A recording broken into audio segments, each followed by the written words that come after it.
আমাদের স্থানীয় সংবাদ এবং আমাদের পরবর্তী কয়েকটি অনুষ্ঠান ঢাকা থেকে রেডিও করে আপনাদের শোনানো হবে। আসসালামু আলাইকুম। সন্ধে ৭টা বাংলাদেশ বেতার সিলেট সংবাদ পড়ছি মোহাম্মদ আনোয়ার হোসেন রনি। শ্রম ও কর্মসংস্থান, প্রবাসী কল্যাণ ও বৈদেশিক কর্মসংস্থান মন্ত্রী আরিফুল হক চৌধুরী বলেছেন, প্রধানমন্ত্রী ঢাকা সিলেট মহাসড়কের উন্নয়নকে গুরুত্ব দিয়েছেন, তাই বিদ্যমান সড়ক দ্রুত সময়ের মধ্যে সংস্কার কাজ সম্পন্ন করতে তিনি তাগিদ দিয়েছেন।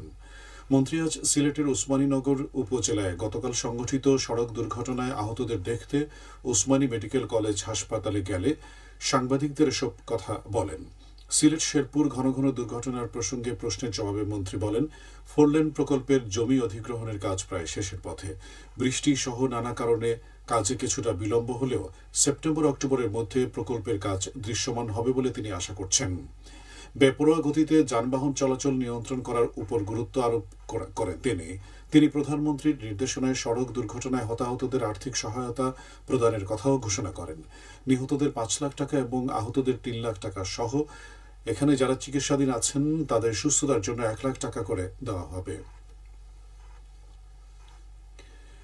আদিবাসী জীবন ও ঐতিহ্যগত জ্ঞান সুরক্ষায় এগিয়ে আসুন, এই প্রতিপাদ্যকে সামনে নিয়ে সারা দেশের মতো সিলেটেও আগামীকাল পালিত হবে আন্তর্জাতিক আদিবাসী দিবস।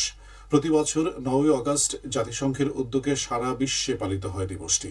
১৯৯৪ সালে শুরু হওয়া এই দিবসটির মূল লক্ষ্য হল বিশ্বের আদিবাসী জনগোষ্ঠীর অধিকার সংরক্ষণ করা এবং তাদের জীবন সংগ্রাম, সংস্কৃতি ও চ্যালেঞ্জ সম্পর্কে সমাজে সচেতনতা তৈরি করা।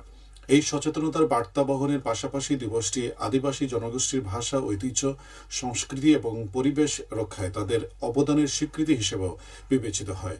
এ উপলক্ষে আদিবাসী জনগোষ্ঠী নানা কর্মসূচি পালন করবে। মায়ের বুকের শাল দুধ, সুস্থ ও মেধাবী শিশু শীর্ষক মা সমাবেশ অনুষ্ঠিত হয়েছে আজ মৌলভীবাজারে। বিশ্ব মাতৃদুগ্ধ দিবস ও সপ্তাহ উপলক্ষে শহরের মা ও শিশু কল্যাণ কেন্দ্রে অনুষ্ঠিত সমাবেশে প্রধান অতিথি ছিলেন সিভিল সার্জন মামুনুর রহমান। বক্তারা বলেন, জন্মের পর প্রথম শাল দুধ খাওয়ানো শুরু করে ৬ মাস পর্যন্ত শিশুকে শুধু মায়ের দুধই খাওয়ানো উচিত। এরপর থেকে সম্পূরক খাবারের সাথে ২ বছর বয়স পর্যন্ত শিশুকে মায়ের দুধ খাওয়ালে শিশু যেমন সুস্থ, সবল ও মেধাবী হবে, তেমনি মায়েদের সুস্থ সুরক্ষায় গুরুত্বপূর্ণ ভূমিকা রাখবে। এতে কর্মজীবী, গর্ভবতী ও নবজাতক শিশুর মা, নারী জনপ্রতিনিধি, বিভিন্ন নারী সংগঠনের নারী নেতৃবৃন্দ সহ বিভিন্ন শ্রেণী পেশার লোকজন উপস্থিত ছিলেন। স্বাস্থ্য অধিদপ্তর, স্বাস্থ্য শিক্ষা ব্যুরো ও পরিবার পরিকল্পনা অধিদপ্তর যৌথভাবে আয়োজন করে। নিষিদ্ধ পলিথিন বর্জন করেই পাটজাত পণ্য ব্যবহারে ঐক্য গড়ি শীর্ষক সেমিনার অনুষ্ঠিত হয়েছে আজ মৌলভীবাজারে। শহরের এম সাইফুর রহমান অডিটোরিয়ামে অনুষ্ঠিত সেমিনারে প্রধান অতিথি ছিলেন সংসদ সদস্য এম নাসির রহমান।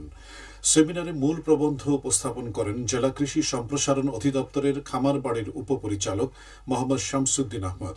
এ সময় বক্তারা নিষিদ্ধ পলিথিন ও একবার ব্যবহারযোগ্য প্লাস্টিক সামগ্রী পরিবেশ ও স্বাস্থ্য সুরক্ষায় ক্ষতিকর প্রভাবের উপর আলোকপাত করে এইসব পণ্য বর্জন করার জন্য সকলের প্রতি আহ্বান জানান।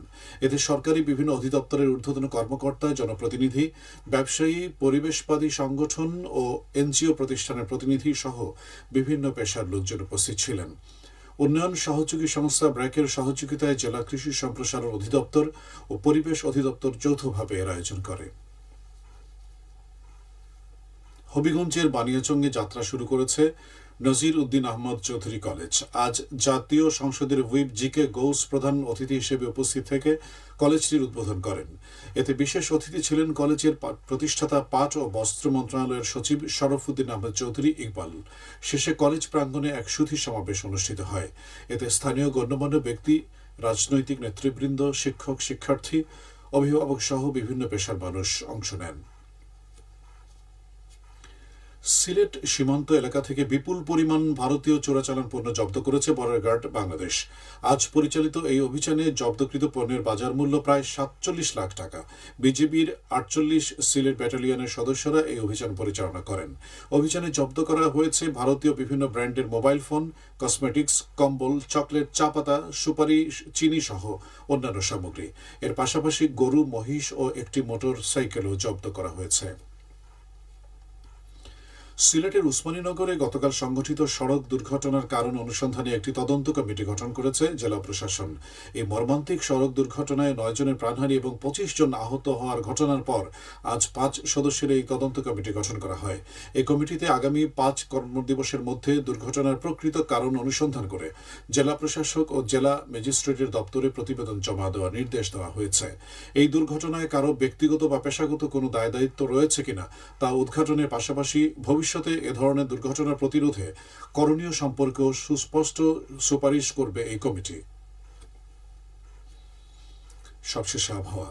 রাত 1টা পর্যন্ত পূর্বাভাসে বলা হয়েছে সিলেট সহ পার্শ্ববর্তী এলাকার জন্য কোনো সতর্কবাণী নেই এবং কোনো সংকেত দেখাতে হবে না। আজ সিলেটের সর্বোচ্চ তাপমাত্রা ছিল 34.3 ডিগ্রি এবং সর্বনিম্ন 25.2 ডিগ্রি সেলসিয়াস। বাতাসে আর্দ্রতা ছিল সকালে 80 এবং সন্ধ্যায় 69%। আগামীকাল সিলেটে সূর্যোদয় হবে 5টা 23 মিনিটে এবং অস্ত যাবে 6টা 31 মিনিটে। সংবাদ শেষ হলো। পরবর্তী স্থানীয় সংবাদ প্রচারিত হবে আগামীকাল সকাল 8টা 10 মিনিটে।